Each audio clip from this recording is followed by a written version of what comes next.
অকল জুবিন দা কৈ থাকিলে নহ'ব, অকল জাষ্টিস জুবিন দা কলি কৈ থাকিলেও নহ'ব।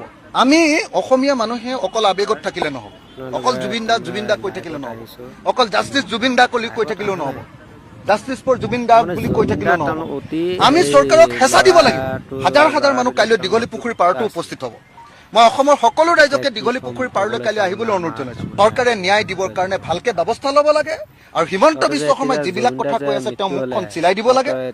তেওঁ এনেকুৱা আল্টু ফাল্টু কথাবিলাক কৈ থাকিব নালাগে।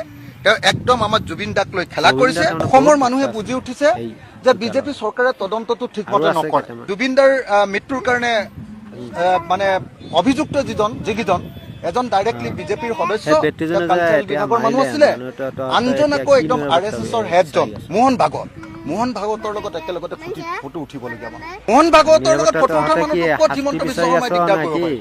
সেইকাৰণে নতুন জেললৈ লৈ গৈছে আৰামত ৰাখিবৰ কাৰণে। মই গোটেই জীৱন জেলত থাকিলো, মইতো কোনোদিন মেট্ৰেছ পাই পোৱা নাই। মুখ্যমন্ত্ৰীয়ে চিধাকে কৈছে যে তেওঁলোকক মেট্ৰেছ দিয়া হৈছে।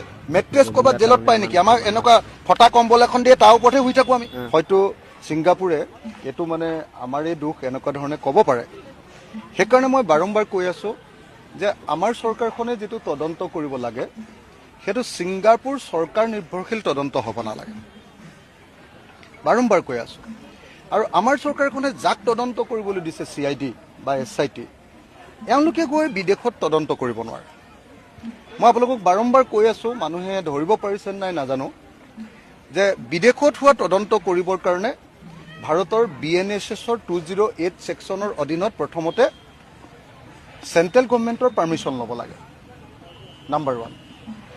নাম্বাৰ 2, BNSSৰ 112 নম্বৰ ধাৰা অনুসৰি যদি ৰিকুৱেষ্ট কৰিব লাগে বিদেশ এখনক, ধৰক ছিংগাপুৰলৈ চিঠি পঠিয়াব লাগে, সেই চিঠিখন আমাৰ কোৰ্টৰ জৰিয়তে পঠিয়াব লাগে।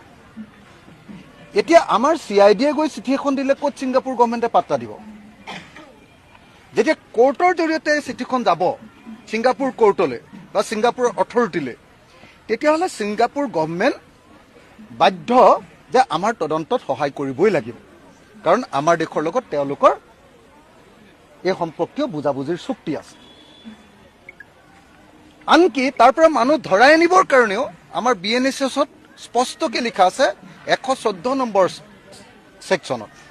তাত 114 নম্বৰ ছেকশ্যনত লিখি থোৱা আছে যে বিদেশৰ পৰা যদি কোনোবা অপৰাধীক আনিব লাগে তেতিয়াহ'লে সেইটো আমাৰ কোৰ্টৰ জৰিয়তে যাব লাগে। এতিয়া সেইবিলাক একোকে কৰা নাই। আমাৰ তদন্তটো দিব লাগিছিলে CBI, তেতিয়া বিদেশত গৈ তদন্তটো ভালকে কৰিব পাৰিলেহেঁতেন, সেইটো নাই কৰা। তাৰ পাছত আমি সকলোৱে জানো যে ভাৰতীয় আইন অনুসৰি তদন্ত কৰিবলৈ হ'লে প্লেচ অফ অকাৰেঞ্চত গৈ তদন্ত কৰিব লাগিব, অৰ্থাৎ য'ত ঘটনাটো ঘটিছে তালৈ যাব লাগিব। 2 নম্বৰ, তালৈ গ'লেই নহয়, তাত গৈ স্কেচ মেপ আঁকিব লাগে। আপোনালোকে চাৰ্জশ্বিটখন চাবচোন, কোনোবা এখন চাৰ্জশ্বিট, তাৰ তলত প্ৰথম হেৰিয়াৰ পাছতে ছেকেণ্ড পেজতে স্কেচ মেপখন থাকে। স্কেচ মেপ আঁকিব লাগিব যে আমুকত মানুহজন পৰিছিলে, আমুকৰ পৰা আমুকে উঠাইছিলে, কোনে উঠাইছিলে, কোন কোন আছিলে তেওঁলোকৰ তাত গৈ ষ্টেটমেণ্ট ল'ব লাগিব। কোনে উঠাইছিলে ৰেস্কিউ টিমটোৰ ষ্টেটমেণ্ট ল'ব লাগিব। যিখন গাড়ীত নিছিলে সেইখনৰ ড্ৰাইভাৰ হেণ্ডিমেনৰ মানে